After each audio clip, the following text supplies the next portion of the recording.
Part 5. A sledgehammer breaks into pirates. Author, Zippo. Chapter 41. Although the punch made him feel good, Orgrim still had the integrity to compensate the tavern owner for his losses. After all, he had recruited a new friend today, so he was still in a good mood. Of course, our wealthy Nightingale ship's doctor generously paid for Orgrim. Then the three of them left there carelessly with the tavern owner's respectful eyes escorting them. In the cabin of the Dark Hunter, Nightingale held 2 bounty orders and was looking at them. "There's nothing wrong with Mr. Beckman, but the captain, your name sounds very cruel." Nightingale smacked her lips and said. "Actually, I prefer," Orgrim opened his mouth to explain. "Evil Skullcrusher Hosgarot Orgrim," Nightingale murmured.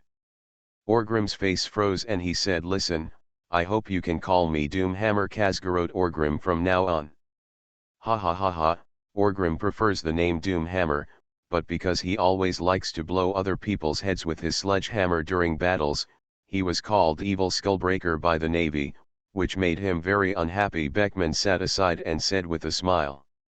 Nightingale nodded, and then remembered that Beckman shot someone's head off in the tavern as if nothing had happened, and said with a slight toothache, "Mr. Beckman, you seem to be about the same." "That's right, I think you should be the Evil Skullcrusher." Orgrim seized the opportunity and mocked. Beckman ignored Orgrim's provocation, but patted Nightingale on the shoulder and said, "Don't be so outspoken, just call me Beckman." Nightingale nodded. At this moment, the cabin door was knocked. Orgrim said, "Come in." As soon as he finished speaking, Plank and Hank opened the door and walked in. "Mr. Hammer, we heard that you killed the vice-captain of the Charles Pirates in the tavern?" Gangplank asked with a smile as he came in. Orgrim raised his eyebrows and asked, "What, are those bastards trying to cause trouble for us?" "Don't worry, Mr. Hammer, they have this idea, but my brothers and I have already hacked their captain to death.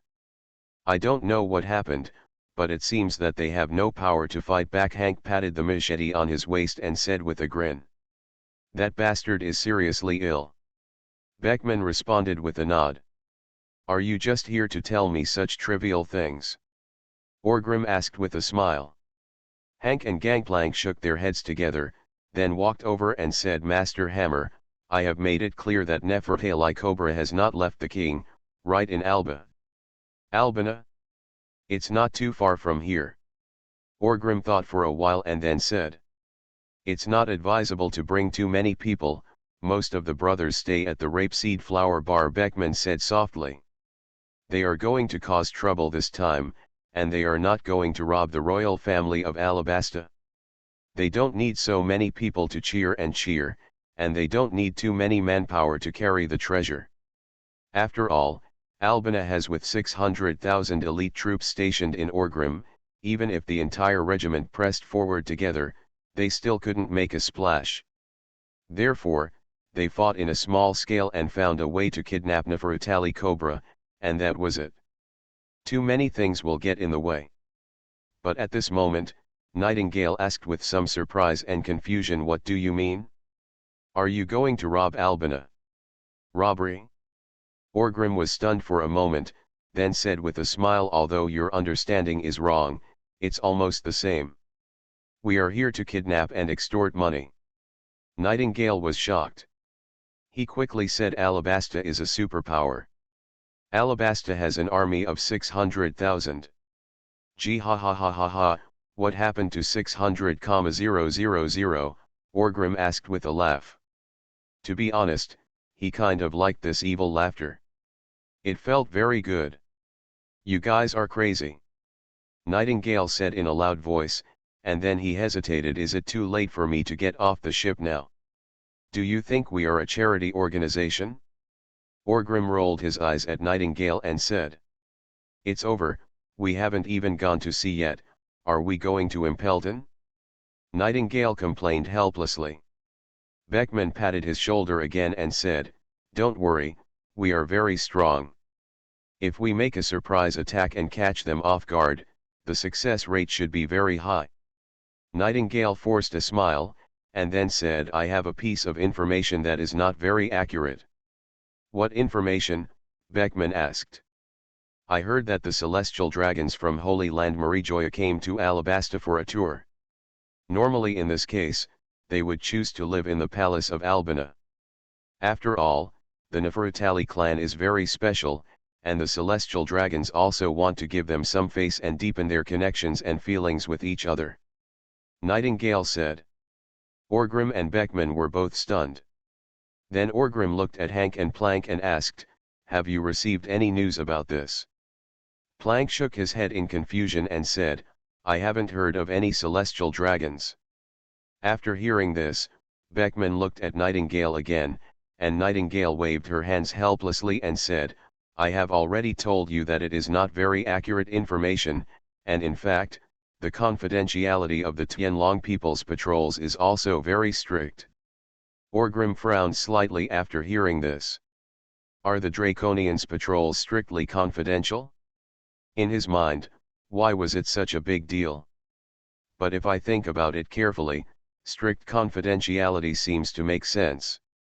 Looking at Orgrim's pensive expression, Nightingale continued, it is a serious crime to provoke the dragons, and it may even attract the Admiral's attack. Still want to go to Albina? Orgrim raised his head after hearing this, with a sinister smile on his lips and said, I can't be frightened by such news, can I? There is no telling whether the celestial dragons are there, not to mention that it is at least a month's flight from Marine Headquarters Marineford.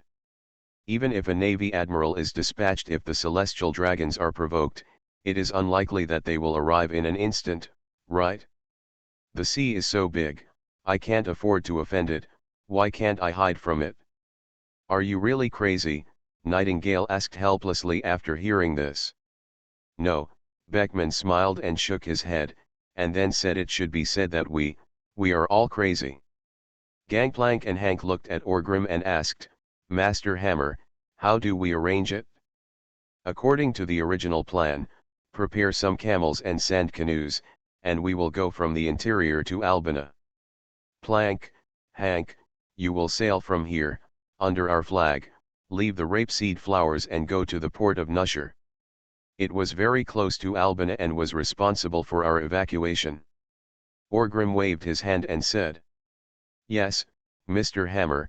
Hank and Gangplank responded quickly. After a short pause, Hank asked again, Master Chui, are you and the second master going this time? What words? Do you look down on our Dr. Nightingale? Orgrim asked with wide eyes. Is a former doctor, Nightingale first complained out of habit, then was stunned for a moment and asked in surprise, what do you mean? I want to go to Albina too. Isn't that natural? What if we bump into each other and get hurt? I still need you to give me first aid.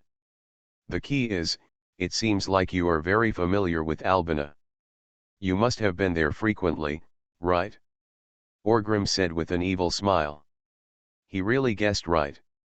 Nightingale not only went to Albina, but also entered the palace and treated the Nefertali clan. It's really familiar. Seriously, could I say no? Nightingale felt faintly that she had a stomachache. Of course not. Orgrim said without hesitation. A sledgehammer breaks into pirates. Author, Zippo. Chapter 42. Albina is the royal capital of Alabasta. Although it is an oasis city that has survived for thousands of years, in fact, Albina is not too far from the seaside, and you can often feel the warm sea breeze, so this royal capital is not that dry. At this time, in the desert not far from Albina, Orgrim, Beckman, and Nightingale were riding on camels, wrapping themselves tightly to avoid the harsh sunlight, and headed toward Albina. Bana is moving forward. Captain Orgrim, what if we prepare for the worst and there really are Draconians? Nightingale asked while riding on the camel. Orgrim took off the water bottle from his waist, took a sip and sighed, the desert is really uncomfortable, it's too dry. After finishing speaking, he looked at Nightingale and said, it depends on the situation. If there is no special power around the Tianlong people, just act according to the original plan. Maybe, if we capture the celestial dragons and threaten Nefertali Cobra, will he surrender sooner? Caught the celestial dragon? Nightingale was stunned for a moment, and then said in a somewhat frantic voice, "That's a celestial dragon, world nobility. How could they not have strong protection around them? Even if Captain Orgrim is great. What you said is wrong. As far as I know, although the Tianlong people have supreme power, in fact, the guard force around them is very average.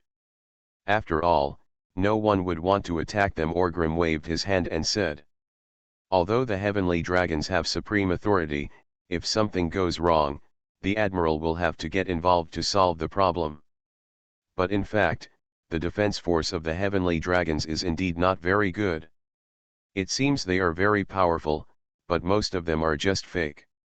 After all, the admiral is not a cabbage. He can't always follow you Dracos around, right? Do you want the world anymore? Can the pirates be caught? The only thing that makes Orgrim what I'm a little worried about is the mystery CP-0, which is the legendary strongest shield of the celestial dragons. But after thinking about it carefully, he found that CP-0's power was basically concentrated in the Holy Land of Marijoa to protect the celestial dragons. In his impression, the celestial dragons were not accompanied by this very mysterious organization several times when they went out. For example, in the Shampoo Islands, when the Straw Hat Pirates attacked the Draconians, there was no such organization to protect them. For example, when we were in the Golden City, there was such a big commotion, but CP-0 didn't show up. If we had to say it, it was Rob Lucci who finally led people there, which felt a bit late. Another example is Don Quixote Muscard, who also did not appear CP-0 after his death on Fishman Island. Therefore, Orgrim felt that the celestial dragons generally did not bring CP-0 with them when traveling. Theoretically speaking, although they felt arrogant and domineering, the protective force around them was unexpectedly weak. Orgrim thought that he would not be so unlucky to fall directly into the hands of a Draco who was running around with an admiral and CP-0, right? Captain, what do you mean by this? Do you often meet the celestial dragons? Have any experience in this area? Nightingale asked with a hint of hope in her heart. No, I've never seen a Draco. Orgrim smiled, waved his hand and said. Nightingale was stunned for a moment, and then complained helplessly, "Then what supports you to conclude that the defense force around the Tianlong people is not worth mentioning?" Conclusion. Orgrim touched his chin, pursed his lips and said with a smile, "Intuition." Looking at Nightingale's expression of being about to vomit blood from anger, Beckman also laughed and said with relief, "Ship doctor, there is no need to talk to Orgrim. This guy Grim is arguing about this. He is a very hard-headed person who accepts death and has determined one thing. He will not look back until he is beaten to death. Beckman, I think you are a very smart and rational person. Do you really think our plan this time is feasible?" Nightingale quickly asked. Beckman smiled and said, "In fact, if we can catch the Tianlong people, the security will be improved a lot. Yes, after all, the Tianlong people are world nobles. If such a guy is in our hands, the world government will not dare to act rashly, and the same goes for the Navy," Orgrim said with a ferocious smile. "In other words, if there are really celestial dragons here, our success rate will be higher?" Nightingale asked incredulously. "Theoretically, this is the case. At least in a short period of time, our security will be greatly improved, and it will not be a problem to even leave Alabasta in a big way." Beckman nodded and responded. "Don't always talk like this, theoretically or theoretically. It makes me very flustered. Can you put it in a practical sense?" Nightingale complained. "We are doing something practical, isn't it?" Beckman said with a big smile. "Gee ha ha ha ha, stop talking nonsense. Look, that's Albina, right? What a majestic city," Orgrim laughed and said, pointing to the huge city that was vaguely visible in the distance. "The oldest royal capital in human history, the cradle of civilization, Beckman also murmured with some emotion. Soon we will welcome you two evil pirates, Nightingale complained. Gee, ha ha ha ha, wrong, there are three. You are also an evil pirate now. Orgrim laughed and corrected him. Nightingale looked bitter and said, you are right, there are three. I just don't know if we can make it out alive. God bless us. As the capital of Alabasta, an ancient kingdom with a large population, Albina naturally has an endless stream of people coming and going. Caravans of all sizes come and go from this place, and the extraordinary prosperity has brought affluent living conditions to the people here. It can be said that this is the best city that Orgrim has seen in all the years he has been in this world. Except that it is not modern, the rest is no worse than the international metropolis in his previous life. I followed some caravans and sneaked into the city. I was not subjected to any strict interrogation. I just paid some belly as the entry fee. Nightingale, how many times have you been here? Orgrim asked. 7 or 8 times, right? I been to the palace alone 4 times, Nightingale replied weakly. Ha ha ha ha, it seems like I was right to bring you here. You should be responsible for arranging our stay. Orgrim said with a smile. Well, I always feel like I'm arranging funeral arrangements, Nightingale complained, and then said, come with me, I know a good hotel, and there is the best restaurant in Albina nearby. Following Nightingale around, Baker Man asked, by the way, ship doctor, do you have a way for us to sneak into the palace?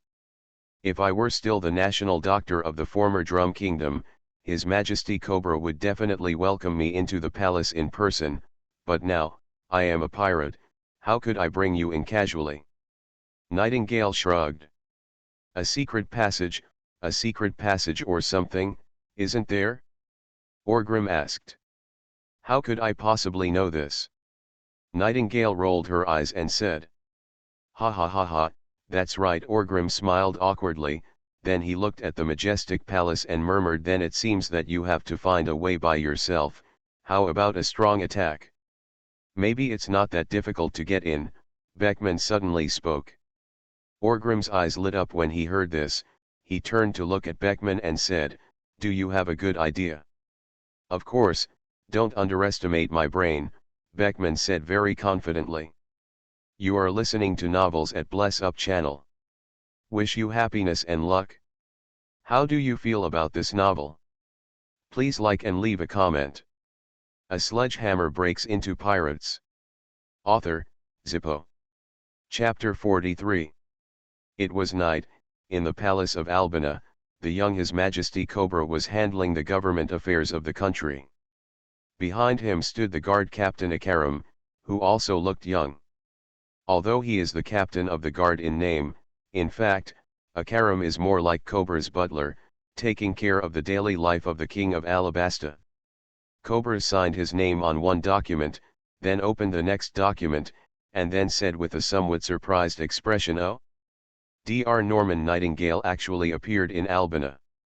Yes, since the accident more than a year ago, we have rarely heard from him.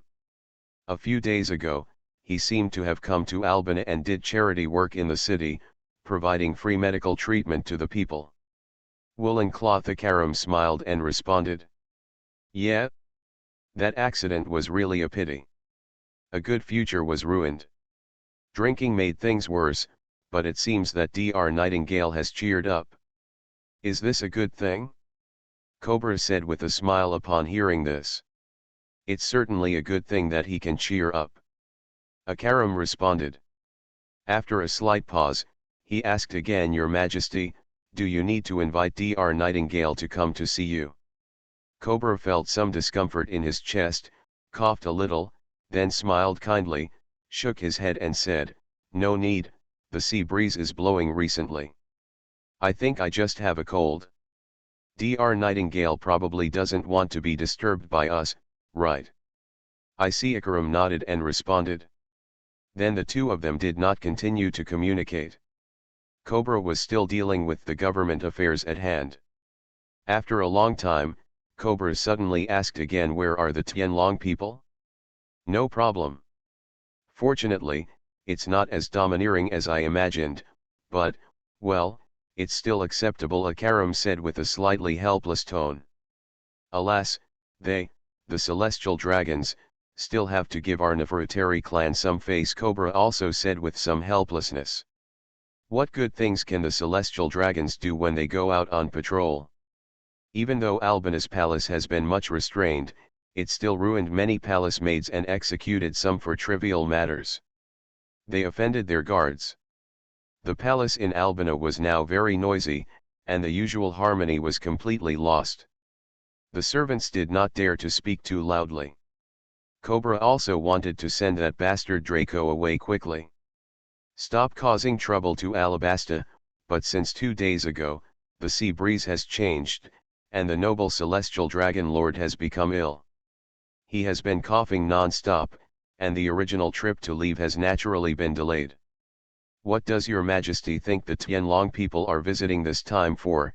After thinking about it for a while, Akaram asked. What else could it be for? For the sake of Alabasta's military strength, for the secrets of our Nefertari clan, and Bailey Cobra shook his head and said with some displeasure. Nowadays, the times are turbulent and the world government is under great pressure.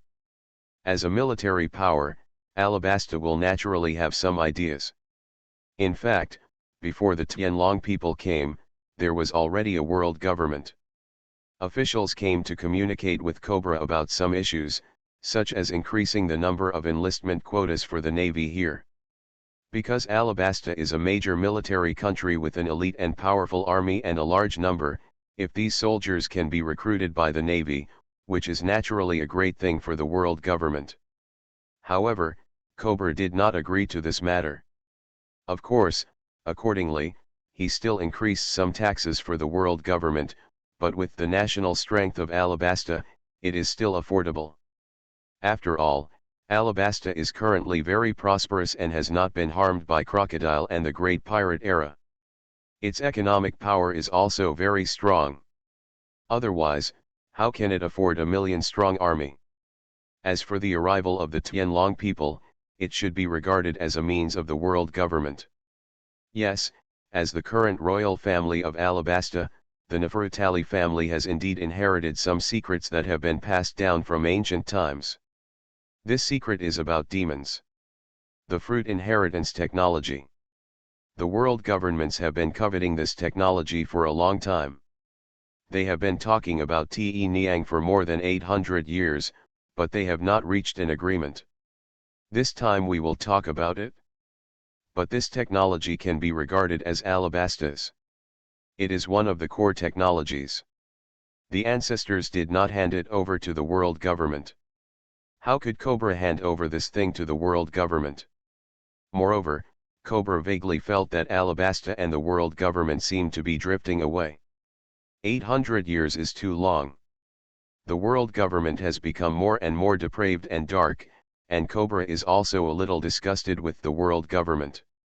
In fact, there is one more thing, but he did not tell Akaram that it's about ancient weapons. Alabasta seems to have inherited the ancient weapon Pluto, and the world government always wants to destroy this power. However, there is no evidence that Alabasta has this thing. This is also the rift hidden under the friendly relationship between the two parties. How could the world government allow a power known as sufficient to destroy the world to be in the hands of a certain participating country? Even if this joining country is the descendant of those 20 kings, but they also gave it more than 800 years, didn't they? From the perspective of the world government, this may be regarded as the most benevolent and righteous act. I always feel that the world is quietly changing, but I can't figure it out. Cough cough cough. Cobra said a few words, and then started to cough again with some tightness in his chest. Your Majesty, what storms have we not seen in Alabasta for more than 4,000 years?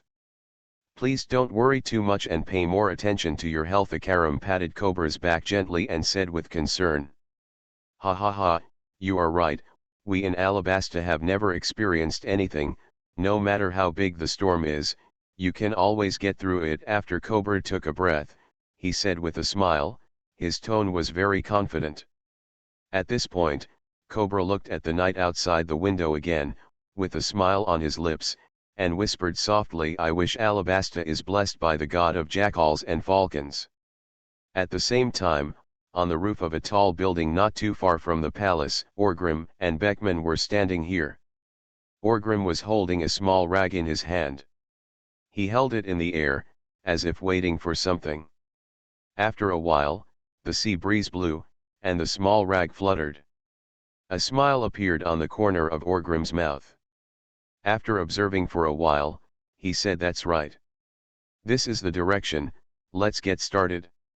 Hearing this, Beckman took off his gas mask, then took a deep breath and spit out a burst of purple poisonous gas into the wind. The poisonous gas was quickly diluted in the wind, and then carried away by the sea breeze. Look in that direction, it seems to be drifting towards the palace of Albina. Does your method work? I've been struggling for several days.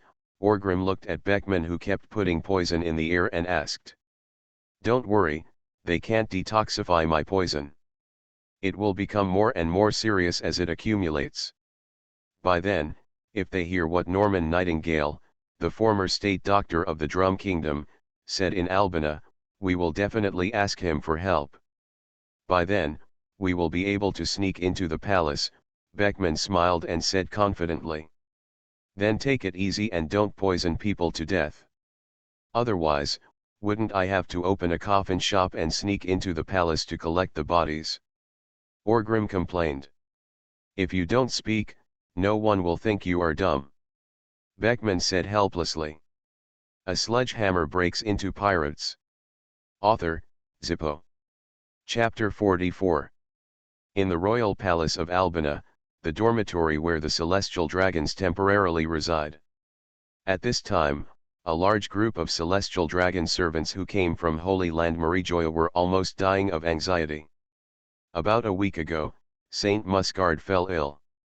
The doctor brought from Marijoya did an examination and found nothing wrong. The royal physician of the Alabasta Palace said that it might be due to the recent change of sea breeze and that the Musgarud was not adapted to the desert climate of Alabasta. Some have a cold. The result was not good. I have been ill for 7 or 8 days now. Not only does it show no signs of improvement, it has even gotten worse. Moreover, the disease seemed to be highly contagious, and many people in the palace began to become ill. It started with chest tightness and coughing, and then I fell completely ill within a few days. Now, even the king of Alabasta, Nefertali Cobra, looks half dead. I don't know if it's just luck, but Akarim, the butler, has nothing wrong with him and is in very good health. At this time, one of the Tianlong people's accompanying guards was dragging him to reason.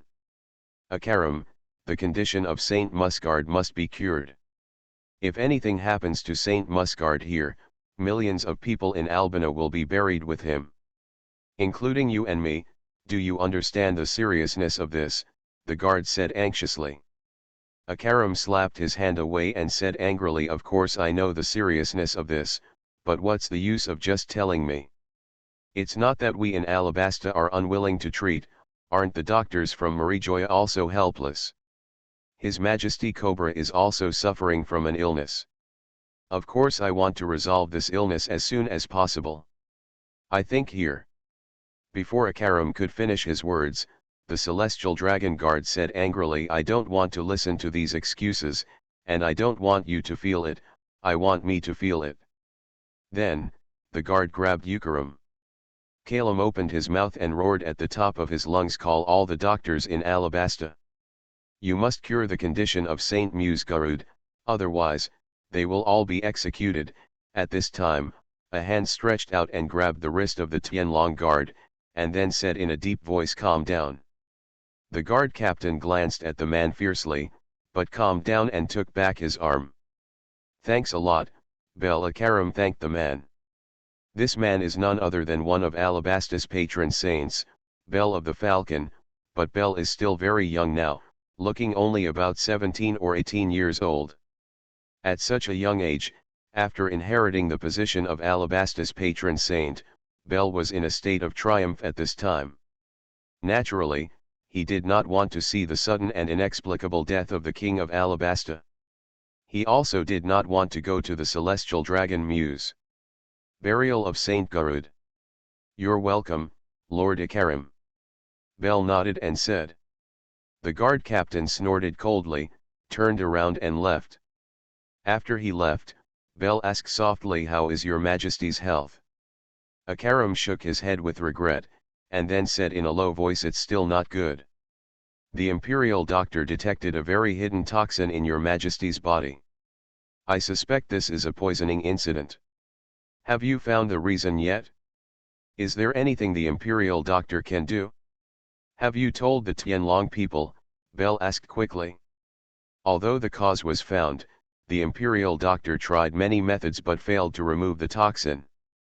As for the Tianlong people, what if they found out that Saint Muse Garud was poisoned and became like this? Even if we can cure them later, we will still have to pay a heavy price. Ikarim shook his head and said. Bel nodded with some understanding after hearing this. Although the celestial dragons also wanted to give face to the Nefertali clan, if they were really discovered and thrown into the palace of Alabasta, poisoned, maybe His Majesty Cobra will not be implicated, but in this palace, except for the Nefertali family, everyone else will definitely die. After all, the celestial dragons will not reason with you, they will kill everyone. All suspicious personnel should be killed by mistake rather than let go. What to do? It's not a problem to drag it on. Also, has the poisoner been found? Bel asked again. Ikarim shook his head and said, how can it be so easy to find the murderer if so many people can be poisoned inexplicably? As for your Majesty's condition, I have sent someone to ask for Dr. Nightingale in the city. I hope that he, the best doctor in the former Drum Kingdom, can do something about it. Nightingale? Bel was stunned for a moment, and then asked, is that Dr. Norman Nightingale? Yes, that's him. Ikarim nodded and responded. A great doctor like him should be able to find a solution. Hearing this, Bel could only cheer up like this, and then smiled bitterly and said, but I hope he won't drink this time. At the same time, in a hotel in Albina, Orgrim, Beckman, and Nightingale were all sitting in the courtyard chatting. It's been a week and we haven't progressed to the next step yet. Could it be that you accidentally poisoned that cobra? Orgrim raised his eyebrows and asked. Only if it was really poisoned to death would there be a big movement, Beckman complained. What do you know? Cobra had no heirs. If he died suddenly, the royal family would definitely keep the mourning secret. Palace fights and power struggles, do you understand? Orgrim said enthusiastically. Where did you get this strange knowledge? Beckman asked helplessly. Ha ha ha ha, aren't all the stage plays in this town performed like this? Orgrim responded with a laugh. Nightingale held a glass of juice in her hand. After taking a sip, she smacked her lips and said, what will we do if this plan ultimately fails? He has let himself go now. Damn it, Orgrim and Beckman have poisoned the palace of Albina. Now he can't get off the boat at all. Instead of feeling sorry for himself, he might as well find a way to get rid of him. The matter was done. Therefore, he no longer complained about Orgrim and others as daring lunatics. Instead, he would often discuss how to make trouble. Beckman was also a little doubtful at this time. Did he really strike too hard and kill the person? This is not impossible. After all, what if Cobra had suffered from some illness recently and was not in good health? He poisoned him again, and then got excited. I couldn't hold on, I hiccuped, seems reasonable. If all the bells and whistles don't work, then just attack by force. If it really doesn't work, Beckman curled his lips and said. With the ability of his poisonous fruit, combined with Orgrim's impact fruit, the probability of breaking through the Albina Palace head-on is not small. This is a very risky situation. If you get entangled and the main target escapes, it will not be that simple to find it again. Finally, just wait for 2 more days. If there is still no movement, let's attack by force. I will blow open the inner palace gate with one hammer, Orgrim thought for a moment and patted his thigh. Just when Nightingale was about to speak, suddenly there was an anxious voice outside the yard. Doctor, is Dr. Nightingale here? Dr. Norman Nightingale. Listening to the urgent shouting, a smile of success appeared on the corner of Beckman's mouth. He smiled heartily and said, "Ha ha ha ha, did you see it? I just said that I, Beckman, have all the plans, how could I fail? What a shame for you." Orgrim curled his lips and said, "A sledgehammer breaks into pirates." Author, Zippo. Chapter 45. At the entrance of Albina's palace, what are Orgrim and others arguing with? This is a forbidden place in the palace, and only Dr. Nightingale can enter. The guard who came to invite Nightingale to treat Cobra said in a deep voice. "I am Dr. Nightingale's assistant. You should probably understand that many operations and plans for treating diseases cannot be completed by Dr. Nightingale alone. He needs my help," Beckman said softly. The man glanced at Beckman and felt that except for wearing a gas mask, there was nothing special about this guy. As for the gas mask, it made the guard even more convinced that he was Nightingale.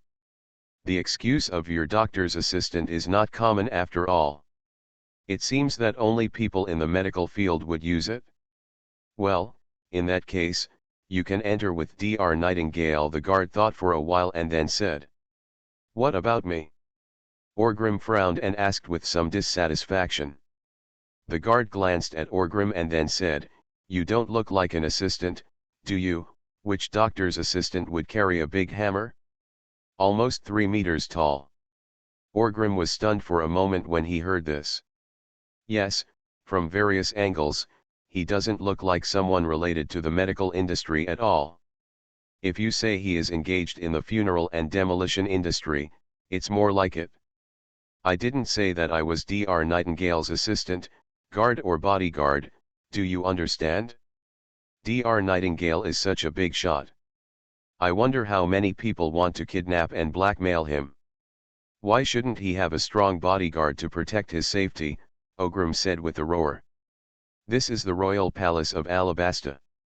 It's very safe inside. You don't need to accompany me anymore. Just wait here," the guard said coldly.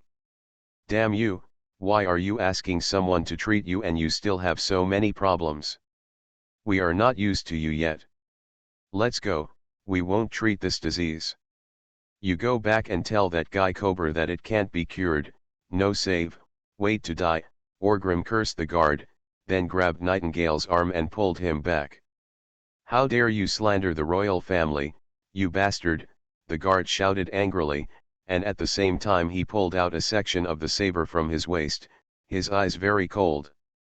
"Why don't you pull out that knife and try it?" Orgrim reached out and tapped the guy's forehead unceremoniously, and said very arrogantly.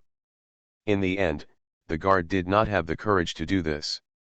On the one hand, he was afraid that he would really anger Dr. Nightingale, and he would be angry. What if he left? How could he go back to work? On the other hand, he carefully measured the gap between himself and Orgrim.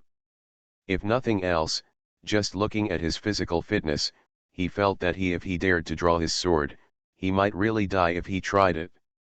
At this moment, Nightingale said, "My guard is loyal to me. I guarantee that he will not mess around.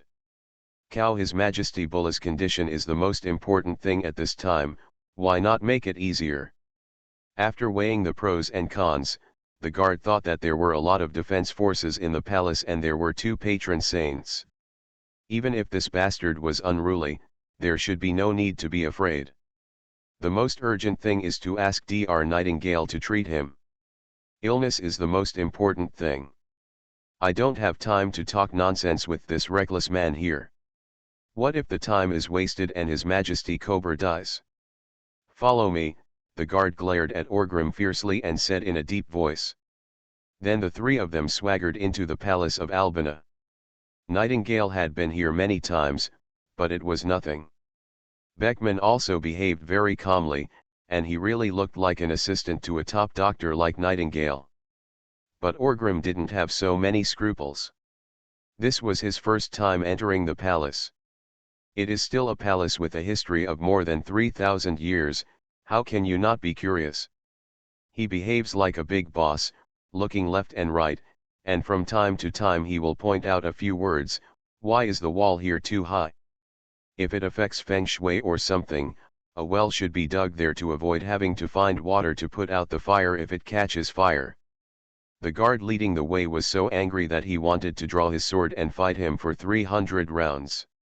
By the way, Nightingale, I heard that there is a huge bath in the Alabasta Palace, where the Nefertali royal family would bathe, and there would be 3,000 maids to accompany them. Is it true or false? If we cure Cobra's disease, can we be considered his savior? He can't ask us to take a bath or something. Don't get me wrong, I don't want to see what it would be like to see 3,000 palace maids taking a bath together, I just want to take a bath here. Orgrim reached out and patted Nightingale on the shoulder and asked. The guard walking in front turned green. What the hell is this rumor? His wife is a maid in the palace. How could His Majesty Cobra be so absurd? Otherwise, wouldn't his head be green? Nightingale almost burst out laughing when she heard Orgrim's words. What kind of rumors are these? There is indeed a very huge bathhouse in the Alabasta Palace, but there is no such thing as 3,000 palace maids to accompany you. I still have a good relationship with His Majesty Cobra. After curing his illness, I can help you with it. He said, let you take a bath in it, Nightingale responded with a smile. Gee ha ha ha ha ha, right? Thank you very much. Orgrim laughed and said. Just as he entered the inner court, suddenly a Draco guard came over in a hurry. When he saw Orgrim and others, he shouted, it's Nightingale Doctor. Come with me quickly. This is to see His Majesty Cobra, the green-faced guard said in a deep voice. Presumptuous. Is it important that His Majesty Cobra has a muse, Saint Garud? That day, the dragon guard first scolded him. Then he explained, and His Majesty Cobra and Muse Garud are currently recuperating in the same place, waiting for Dr. Nightingale. Stop talking so much nonsense. Come with me. Don Quixote. Muse Garud Saint, Orgrim murmured in surprise. That day the dragon guard glanced at Orgrim, and then said, you still have some knowledge, it is your highness, hurry up, you will not be blamed for being late. Rise. Hearing this, Orgrim had an evil smile on his lips and said, that's right, we can't afford to offend him for being late. Let's go quickly. Soon, under the leadership of the celestial dragon guards, Orgrim and his party came to a huge palace courtyard. Alabasta's royal doctor may be really capable. After these days of observation, it was found that if there is ventilation, and a cool place is still good for the disease. Therefore, at this time, Nefertali Cobra and Don Quixote Muscard Saint were lying on the same bed in the courtyard, under the shade of the trees. And around them, there are many people serving them. Fruits, tea, everything is available. It's really just clothes to stretch out their hands and food to open their mouths. Tisk tisk, corruption and luxury, Orgrim first murmured with emotion, then smiled and said, but I like it. After seeing Nightingale carrying a medical kit, the butler Akarim also spoke very excitedly. Said Dr. Nightingale, you have finally come to see me. Come quickly. I will tell you the truth. Akarim walked towards Nightingale and his party with some excitement, but after taking just 2 steps, Bel's face changed after seeing Orgrim, and he shouted, Lord Akarim, be careful, they are pirates. As he finished speaking, Bel already showed some signs of the animal type ability user transforming into a beast, and he rushed towards Orgrim with steps. A cheeky smile appeared on Orgrim's lips, and he said, did you just realize it now? It's too late. As he spoke, Orgrim suddenly took off the war hammer behind him and threw it towards Bel in the air. Under Orgrim's huge force, the heavy war hammer broke through the air, and with a whistling sound, it hit Bell's body in an instant, sending the young man and hammer flying. You are listening to Novels at Bless Up channel. Wish you happiness and luck. How do you feel about this novel? Please like and leave a comment. A sledgehammer breaks into pirates. Author, Zippo. Chapter 46. Bell is young and energetic, and is a user with animal fruit abilities. He has excellent physical fitness. He became the so-called patron saint of Alabasta at a young age, and he is somewhat confident in his own strength. He is considered loyal to his duties and will often pay attention to unstable elements that may endanger national security.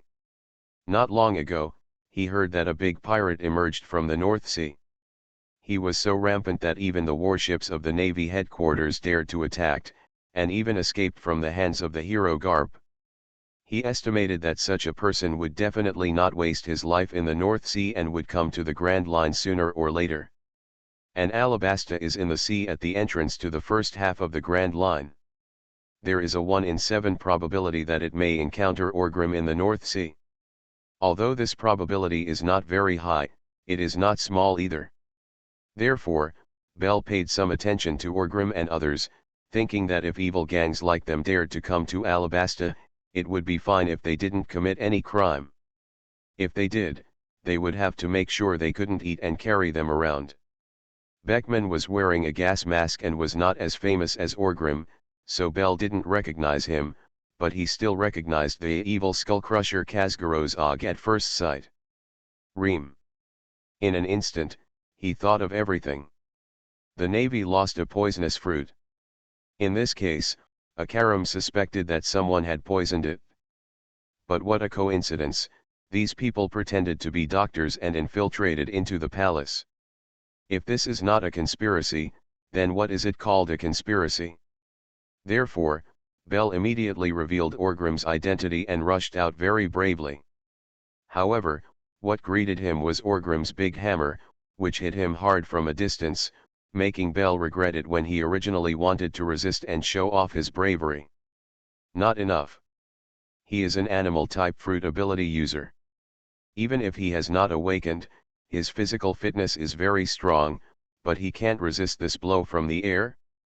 There are thousands of thoughts in my heart, but there is only a moment in front of me. Bell blocked his chest with his arms, but his feet were already lifted off the ground by the huge force. The scene in front of him quickly retreated, and then he felt pain all over his body, and his whole body was smashed into the courtyard by Orgrim's hammer. Within the walls. Bell, another strong man exclaimed, and then rushed towards Orgrim. Like Bell, he is the patron saint of the kingdom of Alabasta. He is the animal type, canine fruit, who the ability user in wolf form, Jaka. Jaka is very fast. During the running process, his body changed rapidly, turned into a black shadow, and rushed towards Orgrim. Orgrim's reaction speed was also very fast. Quickly, he only saw a dark figure coming towards him. He didn't see clearly who it was, but he still resisted effectively. He raised his arm suddenly and blocked it in front of his neck. The next second, Jaka's wolf head suddenly the ground bit Orgrim on the arm. Beckman! Orgrim shouted in a low voice. Beckman also responded quickly understood. He did not support Orgrim. After all, Orgrim would not be killed casually by an inexplicable guy. After hearing Orgrim's voice, Beckman suddenly squatted on the ground and threw his hands towards him. The ground held up, and then he shouted poison purgatory. As Beckman finished speaking, a large amount of venom suddenly erupted from his body. The venom quickly surrounded the entire courtyard, covering all the walls and instantly forming a huge cage. Some guards could not dodge. After being touched by the venom, he immediately screamed in agony, and within 3 to 5 seconds, he became silent. At the same time, a powerful shockwave also condensed on the bitten arm of Orgrim, and he suddenly with a swish, the shockwave directly knocked Jaka away. He rolled several times on the ground and almost didn't hit the venom. Gee ha ha ha ha, who did I think it was? It turns out to be the patron saint, vulnerable, there is no one here who can rival me. Orgrim said with a smile. Who are you? Akarim asked in panic. Lord Akarim, they are from the Warhammer pirates. That strong man is called Khazgaros Orgrim, nicknamed the Evil Skull Crusher. The bounty is 150 million Baileys. That Beckman, the bounty is 50 million Baileys.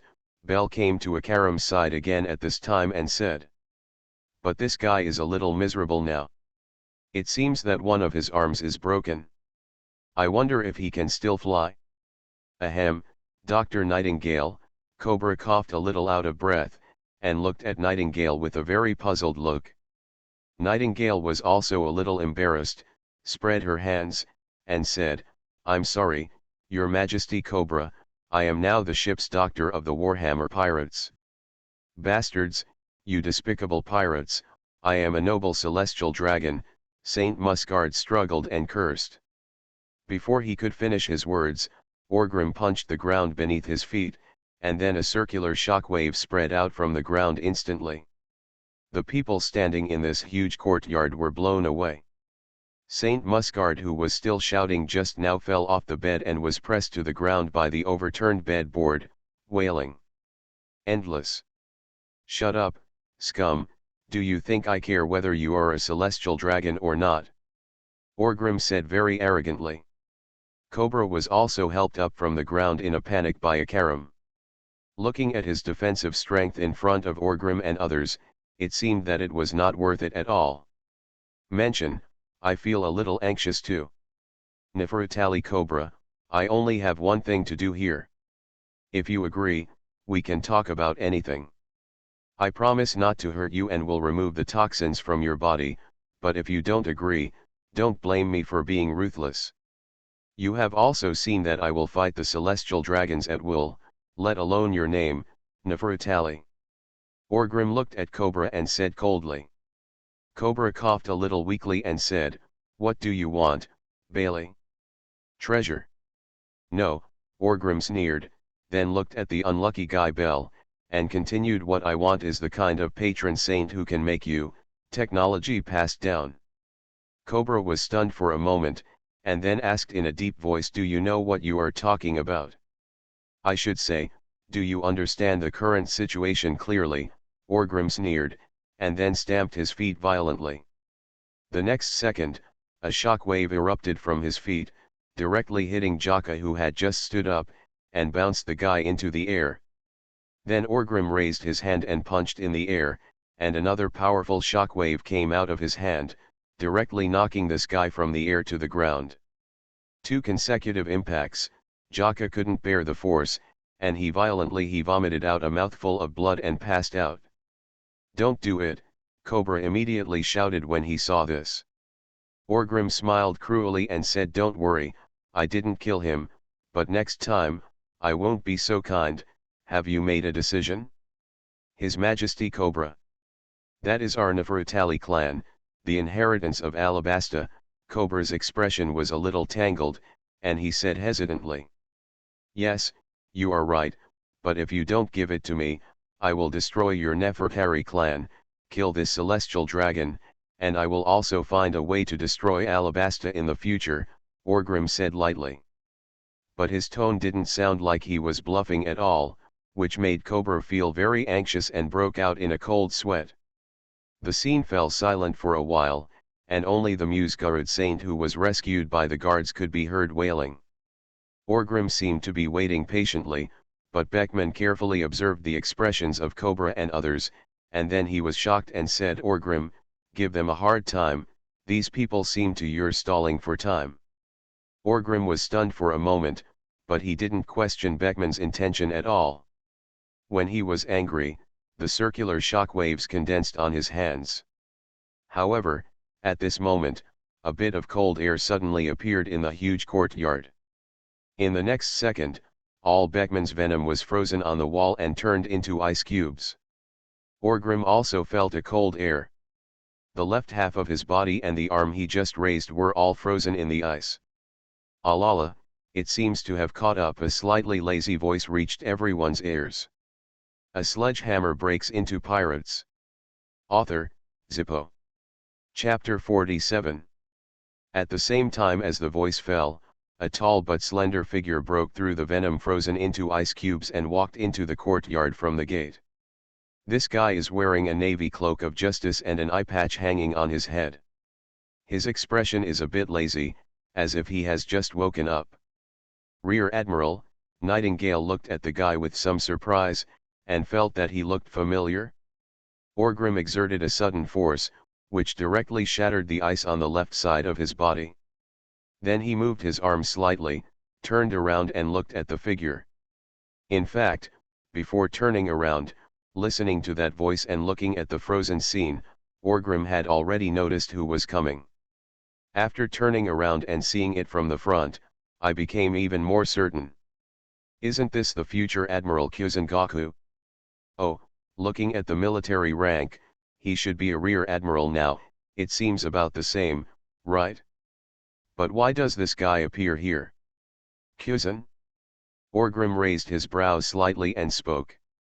Kuzen reached out and scratched his ears after hearing this, and then said, I rarely hear pirates call me by my name. Generally, you don't all like to call me childish? Evil Skull Crusher. Orgrim smiled at first, then turned cold and said, I suggest you not to call me Evil Skull Crusher, because I don't like this name. If you can call me for Doom Hammer, or maybe, Orgrim.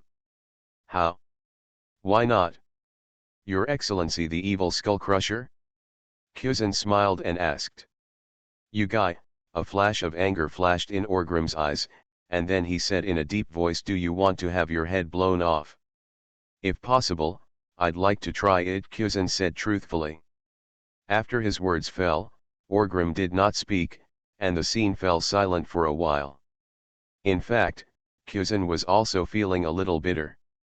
More than 3 months ago, he was at Marine Headquarters Marineford.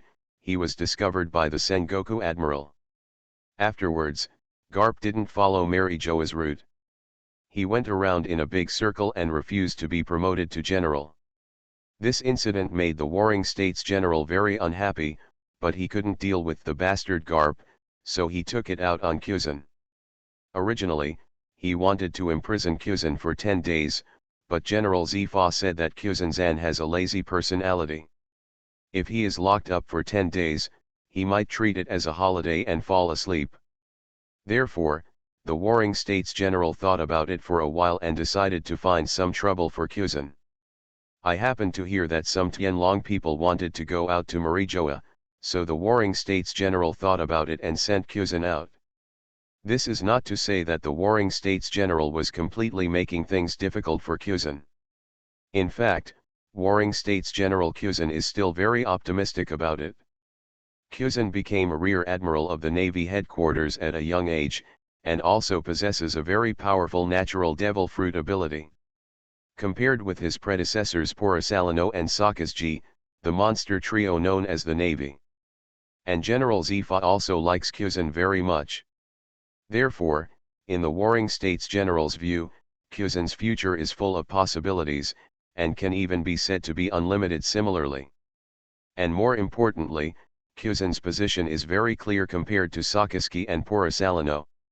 He is a dovish navy that is consistent with the philosophy of the Warring States period. The Navy headquarters is a large behemoth on the sea. This kind of organization is naturally divided into internal factions, which are neutrals, hawks, and doves. We will talk about this later, but the Warring States General himself is a member of the Dove Navy. So he really wanted to cultivate a Dove Navy. The successor is coming, and the successor he is most optimistic about is Kuzen. Therefore, it can be said that the Warring States General regarded Kuzen as a future naval general and trained him. As for the naval marshal, there is no need to think too much about it for the time being. Well, he was still a general during the Warring States period. What did he want to do to train a marshal?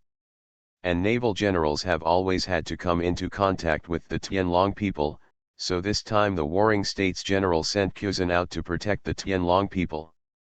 On the one hand, he wanted to punish him. telling him not to be so lazy and tipping off that bastard Garp about everything. On the other hand, I want him to feel in advance what it feels like for the Navy Admiral to cooperate with the Celestial Dragons, so that he can make some mental preparations for the future. Familiar with things in this area.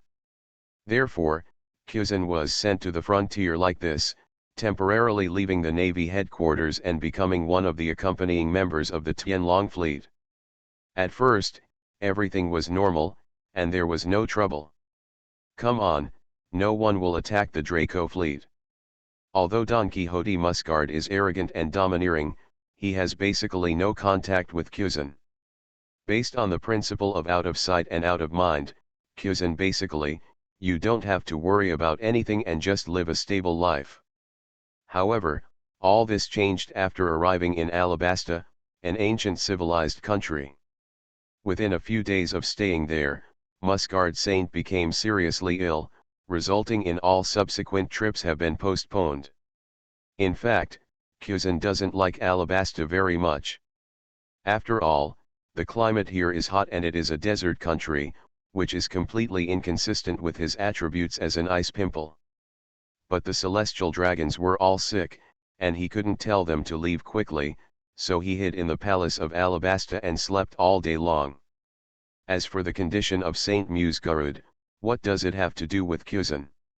If this guy is beaten to death, you can just say that I, Kuzan, did not protect me well and hold him accountable.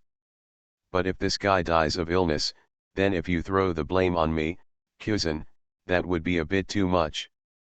Do you really think that I am a salted fish and will not get angry? Do naval generals still need medical qualification certificates?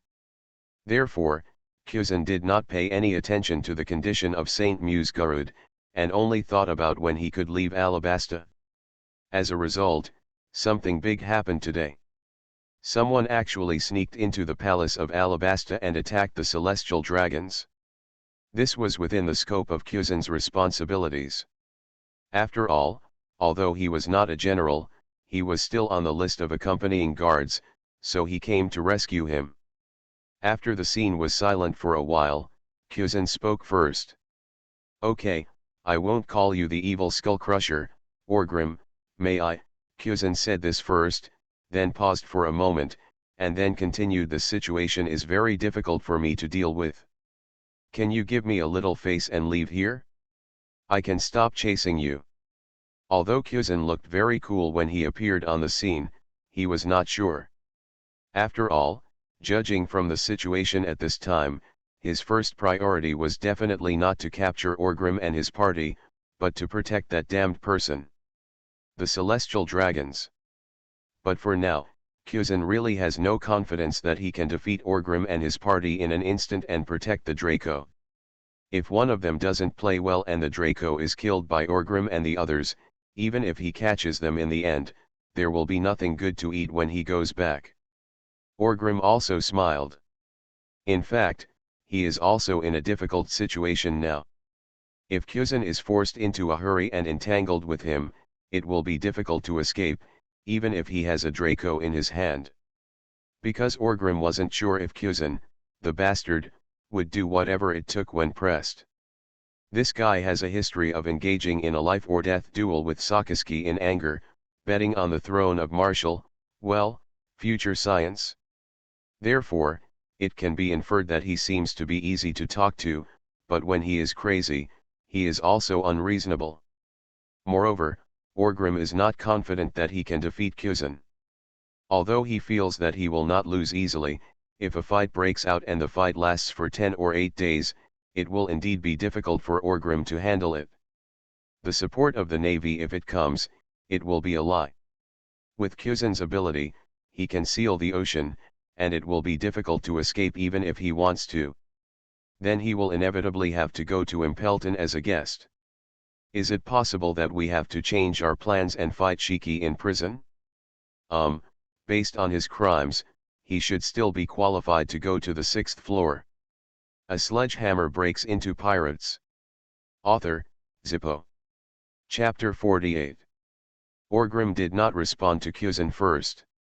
Instead, he raised his foot and stamped on the ground again, and a shock wave spread out. Of course, he did not attack Kuzan hastily. The shock wave hit the place where his warhammer was, and hit the warhammer very accurately. Then the warhammer was bounced off by the reaction force, whirled around in the air several times, and fell towards where Orgrim was. Orgrim didn't even look at it, he just stretched out a hand very casually, and the next second, he firmly grasped the long handle of the dropped warhammer. The heavy warhammer fell from the sky and was caught by Orgrim, but his arm did not tremble at all, as if he had done something easy. Then Orgrim put the warhammer on his shoulder and said with a smile, "Although your proposal sounds sincere, I'm sorry, I can't comply." Kuzan sighed slightly after hearing this tone, and then said, "Then do you want to take action?" Orgrim said again. He smiled and then said, "We must take action. You and I are pirates and navy. We can't just drink and have fun together when we meet, right?" After a pause, Orgrim said again, "But you bastard, unlike the rest of the navy, it won't work if I underestimate you, so I also have a suggestion." Kuzan frowned slightly. He didn't like bargaining with pirates, but at this moment, it was better to listen. So Kuzan asked, "What is your proposal?" 3 days. Orgrim grinned with a ferocious smile, raised 3 fingers, and then continued, "Within 3 days, the two of us will fight. Within these 3 days, I guarantee that if my subordinates don't move a finger on Cobra and the Celestial Dragon, the toxins in their bodies will be relieved and they will not be allowed to die casually. If you can defeat me within 3 days, it will naturally be winner take all, but if within 3 days, if you lose to me or fail to defeat me, of course it will be considered my victory. As for my request, His Majesty Cobra is already very clear. Once I get what I want, I will withdraw from Alabasta and leave you with the antidote. This ending is not unacceptable to you, right?" Kuzan thought for a moment after hearing this. As a rear admiral of the navy, it sounds a bit absurd for him to bet and fight with pirates, but I have to say that he was a little tempted by it. As a navy general Myoza, Kuzan was very interested in himself. Of course, he is very confident in his strength. He should be able to capture Orgrim within 3 days. As for whether this bastard can keep his word, in fact, even if he doesn't, as long as he is caught, he will be able to win. He can cast a weapon and have many chips in his hand to negotiate with the remaining people, right? If he talks about credibility, that would be even better. The winner takes all, there is nothing wrong with it. And just in case, if I underestimate this guy and really fail to capture him, then there is a certain possibility that in the end, if he protects the life of the Tianlong people, he will not have committed any serious crime, and he may even get some credit, and it is not something that is not acceptable. But here, it depends on what Cobra thinks. If this guy would rather die than surrender, but is unwilling to hand over what Orgrim wants, everything will be in vain. Therefore, after Kuzan thought for a while, he looked at Cobra and asked, "Your Majesty Cobra." He didn't say much, because he knew that Cobra was a smart man and would definitely understand what he meant. Sure enough, Cobra hesitated for a while, then nodded and said, "Okay, this seems to be the best situation at present, doesn't it?" Cobra knew clearly in his heart that if he agreed, maybe the winner would take all. After all, although Major General Kuzan is a major general, he is also famous in the navy, and in terms of strength, he is still very strong. So Cobra felt that he should have a high chance of winning. And if you lose, the worst outcome is the same as before. It would be strange if you don't agree, okay? Seeing that Cobra agreed, Kuzan did not ask for the opinions of the Celestial Dragons at all. He looked directly at Orgrim, nodded and said, "In the name of the Rear Admiral, I will take over your gambling battle." Orgrim grinned and said, "Then, let's have a good fight." At the same time, Nightingale asked in a panic, "Captain Orgrim, are you sure?" Beckman smiled, as if he had great confidence in Orgrim. "Gee ha ha ha ha ha, life and death are determined by fate, wealth and honor are in heaven." Orgrim responded with a laugh. So, Kuzin whispered softly, and the next second, his eyes became extremely sharp. He stepped on it, leaving an icicle on the spot, and the figure disappeared. Orgrim was also ready to fight. The moment Kuzin disappeared, his feet also violently exerted force, and his body retreated violently. Sure enough, in the next moment, Kuzin's figure had appeared where Orgrim was just now, and at the same time, that area was completely frozen. Orgrim! Beckman shouted softly, pulled out a strip of cloth from the medical kit in his hand, and threw it to Orgrim. Orgrim suddenly grabbed the strip of cloth, and then wrapped it directly around the hammerhead. There were fragments of the sea tower stone on that piece of cloth, which was given to them by that guy Doflamingo. Good man, Doflamingo. Orgrim smacked his lips and thanked the young master from afar, then looked at Kuzin with fierce eyes. Orgrim lowered his waist slightly and tilted his body's center of gravity forward. Then a shock wave suddenly erupted behind him, and his feet followed suit. The reaction force brought by the shock wave increased Orgrim's speed, like a bull. In the blink of an eye, Orgrim rushed forward. When he arrived in front of Kuzin, he raised his hand and swung it with a hammer. Kuzin of course understood that the thing just now was a sea stone. How dare he let Orgrim hit him with a hammer casually? But at the same time, he seemed to also came to the conclusion that this guy should not be domineering. Ice shield, ice arc! Kuzin shouted softly. The ground under his feet instantly condensed into an arc-shaped ice surface, blocking him like a shield. Orgrim was unstoppable, and the huge war hammer suddenly swung. Going out, a powerful blow mixed with a shock wave directly smashed the curved ice wall into pieces, and then his strong figure rushed out of the broken ice, but there was no one from Kuzin in front of him.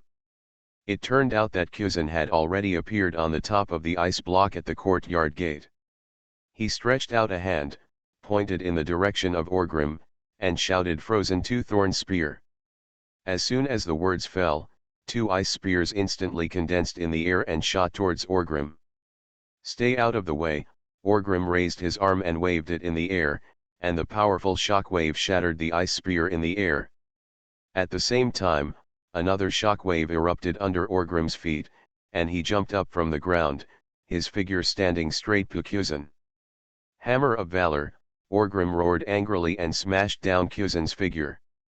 Kuzin instantly activated his active elementalization.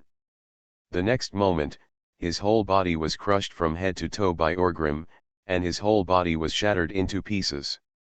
At the same time, Orgrim's powerful hammer smashed the door into pieces together with the huge ice cubes and venom. After the blow hit the ground, Orgrim commanded without looking back, "Beckman, watch these guys, I'm going to blow that bastard marine's head off. Leave it to me." Beckman smiled and responded confidently. "You are listening to Novels at Bless Up channel. Wish you happiness and luck. How do you feel about this novel? Please like and leave a comment. A sledgehammer breaks into pirates. Author, Zippo. Chapter 49. Powerful shockwaves were unleashed in Albina, a palace with a history of thousands of years, and a biting cold air also rose with the wind in this ancient palace. Orgrim and Kuzin quickly fought their way out of the courtyard, destroying countless palace buildings along the way. Fortunately, this palace is large enough for Orgrim and Kuzin to fully exert their power. At first, Kuzin actually looked down upon Orgrim. Judging from the impression given by Garp, an old-timer, Orgrim was a reckless player, but he was still somewhat cunning. And he doesn't have particularly high combat power, he's just a very arrogant country pirate. But as soon as the fight started, Kuzin felt strong pressure. Just because the information about Orgrim had not been updated for more than 3 months, this guy's strength was like a rocket, soaring upwards. Run away. The reckless man is still reckless and cunning. Judging from his suggestions, he is still cunning, but his combat power, which was originally not worth mentioning, and the lethality brought about by his every move, can no longer be underestimated by anyone. Yes. Kyuzen's figure was seen quickly emerging from the door of a house. The next second, the entire house was directly razed to the ground by a powerful shock wave, with broken stones and ice flying all over the sky. Then Orgrim's strong figure rushed out of the ruins with a sledgehammer, roaring and hitting Kyuzen again with the hammer. Damn it, how is this human? It's obviously a monster in human skin, Kyuzen was cursing as he retreated, and at the same time he was still releasing cold air in his hands. With Orgrim's attack power, Kyuzen felt that he couldn't take a few hits with his body, so it was best not to be attacked. Hit. And he has to find a way to remove his hammer. Once the power of the Sea Tower Stone is gone, he can give full play to his nature-type strengths. Bullying an unarmed and domineering pirate is not a problem. Got it? At the same time, in the courtyard just now, Beckman had already taken off his gas mask. The place was empty, and the shock waves caused by the battle between Orgrim and Kyuzen in the distance could still blow from time to time. There was a strong wind, and there was no need to worry about the cool toxins brought out by the breath. After lighting a cigarette, Beckman sat down on an ice cube very casually, and started smoking happily, as if he was not worried at all. It was as if Orgrim would be defeated. Cobra was already sitting on the bed that had been rearranged. As for the Draco, he was knocked unconscious by Beckman just now, saving him from trembling. Beckman the poison was very powerful, and Cobra was not prepared to find an opportunity to run away. After all, they were all poisoned, and there was no antidote. If he ran away, he would be waiting to die. Why bother? He might as well hope that the big boss Kyuzen can win. Beckman, do you think the captain can win? Nightingale asked with some worry. Beckman smiled and then said, since I have known him, he has never lost in a fight. Didn't it mean that when he was in the North Sea, the captain was beaten badly by the naval hero Garp? Nightingale was stunned for a moment and asked. Beckman was stunned for a moment when he heard this, and then explained with some embarrassment, but judging from the result, it is Orgrim's victory, isn't it? Seems to make sense. Nightingale thought about it carefully. It seemed like this was the case. And, as he said, life and death are determined by fate, and wealth is in heaven. As pirates, there are so many things we must win. If we really lose here, it will prove that we are nothing more than this. Beckman smiled again and said very openly. I haven't lived enough yet. Nightingale smiled bitterly and said. Don't worry, he probably won't die. Maybe he will go to Imperialton. Beckman laughed again and joked. Nightingale thought for a while, then made a look of God's blessing, and kept mumbling and praying. Captain, Lord Hammer, Boss Orgrim, you must win. I don't want to die, and I don't want to die. I don't want to suffer the consequences of going to Impelton. In fact, although Beckman said he was relaxed, he was not without any psychological pressure. He was thinking about what they would do to save the situation if Orgrim really lost. As for what Orgrim promised? Just kidding, that was promised by Orgrim, not me, Beckman. What's more, we are pirates. What credibility do you want to talk to the Navy? On the other side, Orgrim's feet were frozen on the ground, and Kyuzen seemed to be preparing to pursue him. However, Orgrim reacted very quickly. The shock wave under his feet erupted directly, shattering all the ice blocks. At the same time, the warhammer in his hand swung towards Kyuzen again. Dry, Kyuzen cursed secretly, and was forced to take a step back by this ferocious warhammer. The coldness on his body became even more severe. I don't know if it was an illusion, but Kyuzen always felt that his fruit power seemed to be affected by this bastard Orgrim. His ability has been restrained. In fact, although it is not a complete restraint, Orgrim did restrain Kyuzen's frozen fruit ability to a certain extent. At least the frozen power, Orgrim can completely. Don't be afraid, as long as he doesn't get completely frozen, he can escape after his shockwave breaks the ice. If he's fast enough, he won't even be damaged at all. Maybe when Orgrim's abilities are developed to a stronger level in the future, It is impossible for Zan to completely freeze Orgrim. However, although he is slightly restrained, Kuzan is still very capable in this battle. On the other hand, Orgrim, despite his fierce momentum at this time, seems to be suppressing fighting with Kuzan, but you haven't touched Kuzan at all, okay. This is also Kuzan's common method to deal with this kind of reckless player. Slowly consume, slowly grind, and after weakening the opponent to a certain level, he can do it again. Decisive victory. After smashing an ice block with a hammer, Orgrim cursed angrily, Kuzan, you damn bastard, do you dare to fight like a man? What's the secret of hiding? Is this starting to make you impatient? It's still a long time. Orgrim. Kuzan didn't care about Orgrim's ridicule at all, and still hid in the distance to release the cold air. Orgrim secretly cursed Kuzan's cunning. Sure enough, no one who can become a naval admiral in the future is a simple person. Just a few words of ridicule, it is completely impossible to have any effect. But if you treat me like an opponent you have faced before, it's not necessarily who will suffer when the time comes, Orgrim murmured in his heart. War of attrition? Orgrim is not afraid either. With this intensity, Orgrim felt that with his physical fitness, he could fight Kuzan for 10 days, let alone 3 days.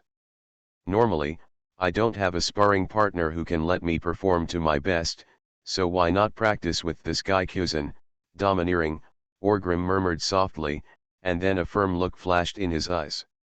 I saw a shockwave exploded from his body again. The strong figure, like a war machine that would never stop in the battle, waved a sledgehammer and rushed towards Kuzan's figure. The roar of the Dragon King, Orgrim swept the war hammer in his hand, and at the same time, a powerful impact force erupted from the top of the war hammer. This impact force instantly lifted off the ground in the direction of the war hammer and turned it into a line. The roaring ferocious dragon attacked Kuzan. In a moment, Kuzan was blown to pieces. It's useless, the natural system is not an opponent you can defeat casually. Kuzan's voice came from the ruins in the distance, and his figure gradually condensed out of the air. Gee ha ha ha ha, right? I don't know if you can do elementalization for 3 days and 3 nights in a row. Orgrim didn't care about these words at all, he laughed and asked. You can try it? Kuzan's face darkened and he spoke. Orgrim did not answer, but moved his body and said with a smile, the warm-up is over. Kuzan, are you ready to face the storm? It seems that you also want to experience the wrath of winter. Kuzan casually took off the blindfold hanging on his head and whispered softly. This time, both seemed to be serious. A sledgehammer breaks into pirates. Author, Zippo. Chapter 50. The palace wall of Albina is very high, dozens of meters long. It looks very majestic, like an unbreakable pass. However, this unbreakable feeling was broken tonight. Cracks suddenly appeared on the originally flat wall, and then the cold air spread out. Then a huge ice ball completely smashed the city wall, opened a big hole in the wall, and flew out. After collapsing a house outside the city wall, the huge ice ball shattered, and Kuzan's figure appeared from it. At this time, Kuzan looked a little embarrassed. The navy cloak of justice that was originally draped on him had disappeared. The white suit vest was also a little dilapidated and covered with dust. There was also a trace of dried blood on the corner of his mouth. Look. Come on, this guy is already injured. Is it dark again? Kuzan glanced at the sky and murmured softly. He and Orgrim had been fighting fiercely for 2 days, and 2/3 of the entire Alabasta palace was destroyed by their combined efforts. The damage was unknown. How many historical relics have been collected? Kuzan was a little surprised by Orgrim's physical strength. Generally speaking, a reckless man like him wielding heavy weapons will have strong combat effectiveness in a short period of time, but the consumption of physical strength is also very huge. Generally speaking, it is impossible to fight for a long time. But this bastard Orgrim was beyond Kuzan's expectations. In the high-intensity battle for 2 consecutive days, Orgrim was basically attacking, while he was passively defending and entangled, but this guy seemed to be getting braver as he fought. What the hell is this? The smoke and dust on the other side of the hole in the city wall gradually dissipated, and Kuzin looked over again. Sure enough, after a while, he heard heavy footsteps. There was an abnormal sound caused by the rolling gravel. Then, Orgrim's figure appeared in the smoke and dust.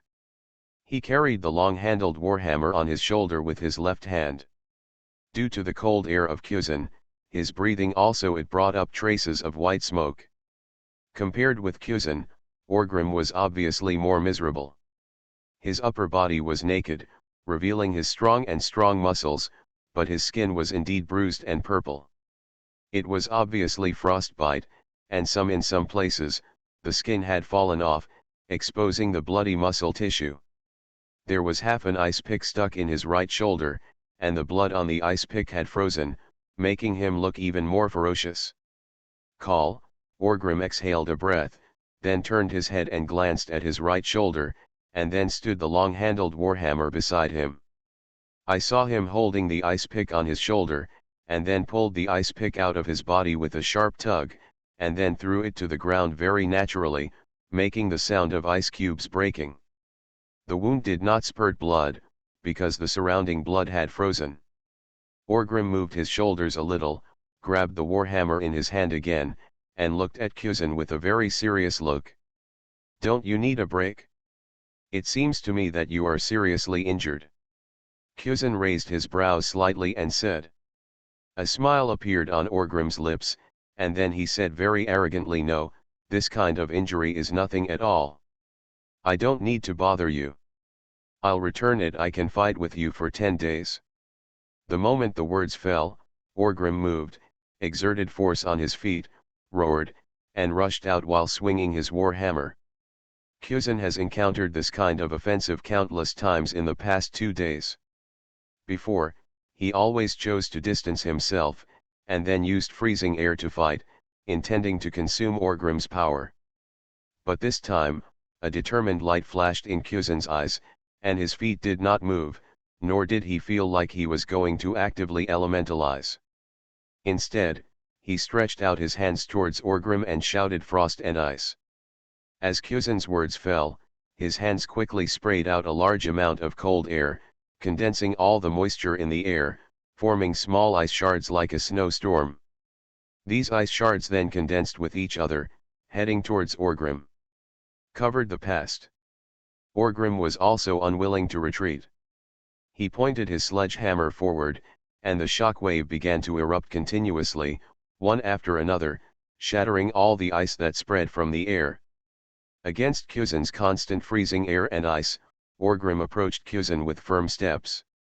His figure was like an ice crusher. Wherever he passed, he was surrounded by broken ice. "Are you unable to keep up with your physical strength and want to use strong methods to end this battle?" Orgrim was thinking in his mind, but he had no idea. Just when he was about to get close to Kuzin, he suddenly saw a successful smile hanging on the corner of Kuzin's mouth. Sculpture of ice, Kuzin suddenly changed his moves and shouted low. The broken ice that originally fell around Orgrim seemed to be alive in an instant, and it covered Orgrim. Orgrim's reaction was also very fast.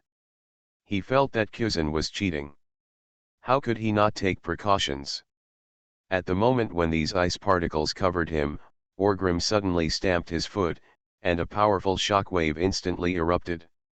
With himself as the center of the circle, a huge impact ring spread out, flying away all the ice that was originally intended to cover him.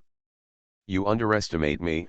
Orgrim hadn't finished speaking at this time, but he found that one of Kuzin's hands was already on the head of his hammer. "It's because you underestimate me too much," Kuzin whispered softly. At the same time, the cold air in his hand had spread to Orgrim's warhammer, covering it with a layer of transparent ice crystals. Orgrim instinctively used his ability again, and the powerful impact instantly shattered the ice covering the hammer head. At the same time, Kuzin also showed a sly smile. "Oops," Orgrim cursed secretly. He had already realized what he had done wrong. Kjusen's target was not Orgrim himself at all, nor was he trying to freeze him directly with the help of the extension of the sledgehammer. Rather, the strip of cloth wrapped around the hammer head. There was no point in having the sea tower stone frozen, but after the strip of cloth was frozen, Orgrim's instinctive impact shattered the strip of cloth, and the sea tower stone on it naturally fell off. Do you understand now? Kjusen looked at the annoyed look on Orgrim's face and said slightly excitedly. At the same time, he no longer used his original tactics. Not only did he not distance himself from the reckless man Orgrim, he even getting closer, the cold air of the forest caused a layer of white frost to form on Orgrim's short black hair. Without the hailstone, the outcome of this duel has been decided, Kjusen said to Orgrim very confidently. At the same time, he also grabbed his hand on Orgrim's arm. A large amount of freezing air began to spread from Orgrim's arm, covering his skin with a layer of frost. The biting cold air froze Orgrim's entire left arm. Just when Kjusen was about to give Orgrim an ice embrace and completely freeze Orgrim, suddenly Orgrim also laughed. Idiot, I've been waiting for you to take the initiative these past 2 days, Orgrim laughed and cursed. A flash of surprise flashed in Kjusen's eyes, and then he heard Orgrim say in a deep voice, what gave you the illusion that I can't use hacking? As soon as these words fell, Orgrim was shattered. The ice layer on his arm was removed, and then he let go of the warhammer, and with a backhand, he grabbed the arm that Kjusen had originally grabbed in his hand. Just when Kjusen wanted to elementalize, he suddenly discovered that Orgrim's hand was entangled with a faint and inexplicable power. Although it was very weak and looked like a novice, Kjusen still recognized this power. Armed and domineering? Kjusen exclaimed. I just found out now, it's too late, Orgrim said with a ferocious smile. Having captured Kjusen's entity, Orgrim would naturally not miss this good opportunity. At this moment when Kjusen was surprised, his right arm turned into an elbow and was also wrapped. A faint layer of armed domineering power struck Kjusen's chest fiercely. Tyrannosaurus charging elbow. Orgrim shouted angrily.